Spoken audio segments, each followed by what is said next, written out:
Hello there. Welcome to my channel. Today I am going to be talking about new lightsaber that I have purchased, and I'm very excited about it. And luckily I didn't have to wait long to get it. It's from SABERFORGE, their LGT line, pre-built quick ship sabers. So the shipping time on those were 1 to 2 weeks, and I got mine in probably about a week and a half maybe, and couldn't have been happier with the shipping time on that. So today I am talking about the 7th Son, which is also Mace Windu's lightsaber. And let me just tell you, this thing is pretty sweet. I will say from top to bottom, this is a pretty sleek looking lightsaber. From the chrome to the gold electrum and leather and rubberized grip on the bottom lower body, this thing is pretty sweet. Definitely a two-handed lightsaber, I would say, is what I think it's meant to be. But anyways, so like I said, shipping time on these are a lot quicker than the non-pre-built. This is the pre-built quick ship line from LGT, and you can purchase it over at SABERFORGE. So like I said, the features on this thing, I guess I should say, is definitely that chrome gold look. Let's see if I can get a better, come on, focus, there we go. Gold chrome look. You got the rubberized grip on the lower body. You got a nice leather inlay on the bottom of the hilt there. That's where your speaker would be, and that just screws off. And you can see your speaker inside there. And let me just tell you, the loudness on this thing is pretty loud. Gets a little muffled as far as like crackly on those louder portions. And I will say, chrome is a fingerprint magnet. Other than that, this leather inlay on here is done beautifully. All the way to the blade emitter. You got the blade windows, which we will take a better look at when this thing is ignited. Oh yeah, also you got your tactile ignition switch here, which is a little, I don't know if you can see that, little flimsy in my opinion. That spring isn't as stiff as maybe you'd want it to be, but for two-handed, definitely doesn't get in the way. But as soon as you switch to that one-handed, I've noticed that it definitely you'll bump it. But yeah, so this blade comes in at 1.14 pounds. So it's fairly hefty. One-handed, it maybe not so quite comfortable as far as doing your spinning and holding and, you know, fighting, but two-handed, this thing is meant to be for sure. Diameter is 1.5 inches, so it's not necessarily on the slimmer side, but it's a little slimmer up top. As soon as you start getting down here with this grip down here, it gets a little more bulky. And then length overall is 11.125 inches. So it's a long blade, but you know, there's some 13-inch blades and stuff out there. It's just not that long. They're doable, I should say. So I got the baselit Eco RGB line. I wasn't ready to fork up the $350 for this. Also, SABERFORGE charges you a $30 shipping fee, at least to where I'm at in the region that I'm at. So I wasn't ready to pay, what's that, $380 for the Xenopixel. But one thing I will note is that they did change the pricing. So when I first purchased this, it was $269 plus shipping. So I bought this saber for $300. So Father's Day gift to me from my wife to me. And was very happy about it. But I will say that now that it's out of stock, I don't know if it was in stock too when they changed it, but now it's $299 for just the baselit Eco, or the RGB, I guess I should, not Eco, the RGB, the baselit.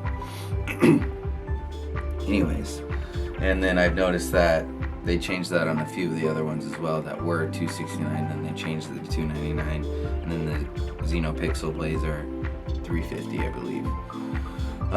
So I went with the 32-inch blade, which is their version 4 Infinity blade, not the pointed tip but the rounded, if you can see that. And I will say that this is actually a thicker blade than my other,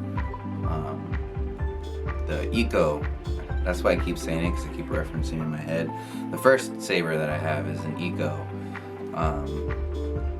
from their Eco line, the Counselor, and I got a 36-inch blade, and that one's is a little too long for me. I'm on the shorter side, so this 32-inch blade is perfect, especially with the longer lightsaber hilt here. So the only thing that you're not really getting with this RGB baselit saber is more sound fonts. So with this one you get 13 sound fonts. On the Xenopixel you get 34. So you do the math. It's a little less. You get the 4 stab and melt tip drag on the Xenopixel. You don't get that on this one. You do get the clash and saber clash, and you get the motion control still on this Eco line, or the, sorry, I keep saying Eco line, and there goes my blade. So with that being said, comes with your standard product manual for this, which I thought was cool because it gave you instructions for the RGB, and it gave you instructions for the Xenopixel. So in the future, if I do upgrade eventually and get myself a Xenopixel from LGT, I guess I should say, that I have my extra set of copy of instructions right there. So comes with a nice hex head tool, which will I'm actually glad I got one of these because I haven't got one of these yet. This will be nice to have, a little more, not as easy to lose as the other one. Then here's the other one. I don't know if you can see that, but it came with 4 screws for the blade hilt, which was kind of nice because it came with 2 long ones and then 2 short ones. And then on this blade, I'll show you, comes with, you have to put in 2 on each side, and I have the longer ones in right now because I'm using the shorter ones on my other blade right now. But it's nicer, at least in my opinion, though. It doesn't really matter with the longer ones on this one because your hand isn't gonna brush against it. Also, you can get a little tighter on that blade.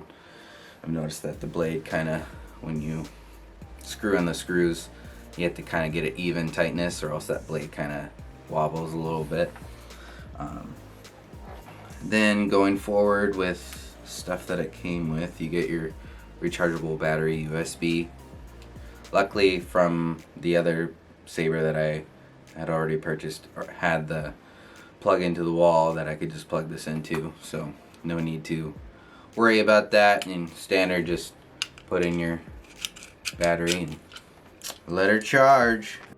Okay, like I said, with this chrome, if your hands get all sweaty like mine are, definitely fingerprint everywhere. So it's always nice to have a cleaning cloth. Wipe it down real quick. Anyways, ignition. So you got your button, you just hold it down. Power on. Power on. Okay. So I can't remember if I have motion control off or on. I felt the motion control was a little finicky with turning the saber off and on. But, so, that being said, motion control is always on for sound font when the saber is off. So you just spin it to your twist left. The high ground. You got the high ground, so that's OB1. And I think this is one of my favorite fonts. So let's see, ignition. I'll back up a little bit. And I have I have a green. I don't know if you guys can tell on there. You got your smooth swing. It's honestly pretty responsive. Blaster, block, clash.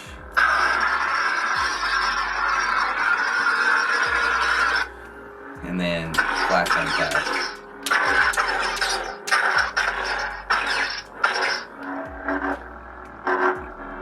No, I don't have the motion control off, so I'll hold down the button here. So change sound font again, you just twist left. It's Kylo Ren.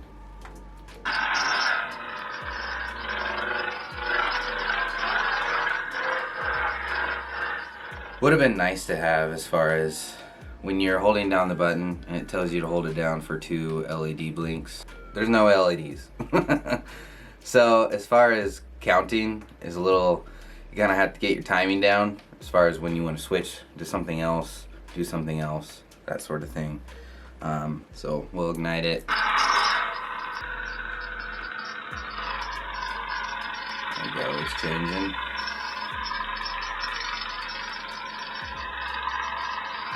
We're on Kylo Ren, so let's see if we can get the red. Or purple. Oh, passed it.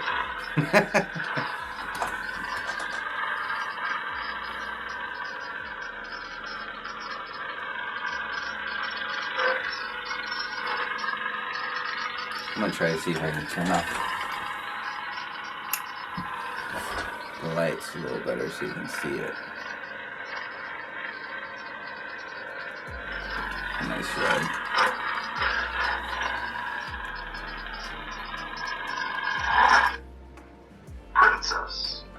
Princess Leia.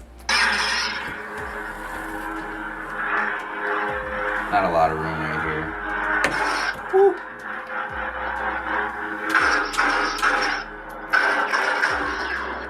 Overall, I would say as a two-handed saber, this saber is really fun. Let's see what else we got.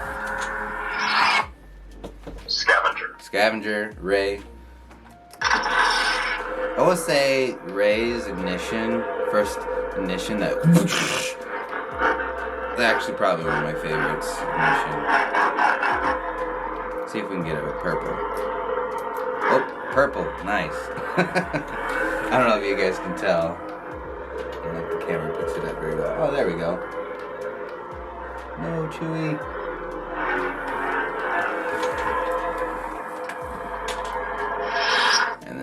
Change Emperor, Palpatine, Mace Windu, and him go way back. So, I don't know if you can see the emitter holes there, windows. They're pretty nice. Little flare to the lightsaber that already has plenty of flare. Let's see if I can get Serenity.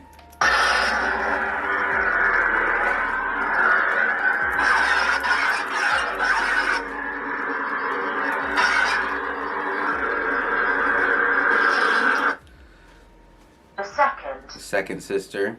This one's got a very low hum compared to the rest. A little more bassy.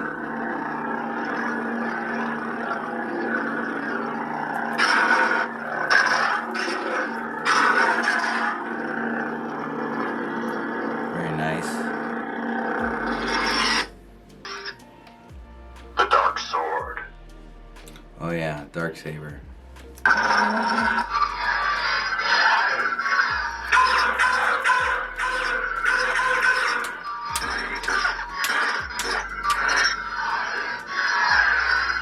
I'll say the smooth swing for just the bass line is very responsive. It's very nice. Let's see. Dark Lord. You know who that is? Kenobi? Anybody? We finally got to see Vader do his thing.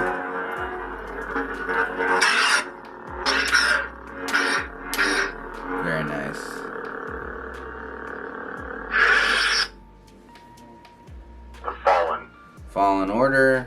Kestis.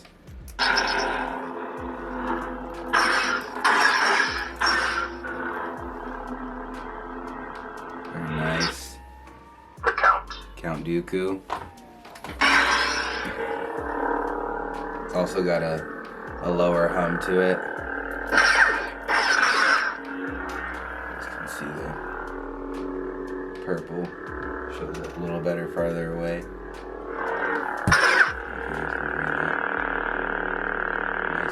Nice hum to it.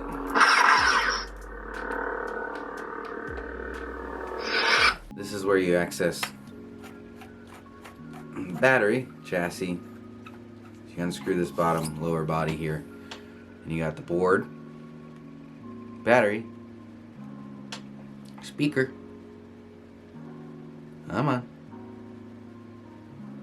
There it is. And then there's 2 screws on the back here where, I don't know if you can see that, but the whole chassis comes right out. But this just slides right back on. Spin that back on. And I will say, as far as it being screwed on there, it's pretty sturdy. That's the word I'm looking for. Sturdy. Anyways, that is the lightsaber, and thank you for watching. I hope you enjoyed. Hopefully in the future I will have more opportunities to show you guys more lightsabers, more Star Wars things, discussions. I know the Kenobi series is wrapping up here soon, so hopefully there'll be some videos on that. And yeah, thank you again for watching, and hope you enjoyed, and may the Force be with you. Enjoy the rest of your day.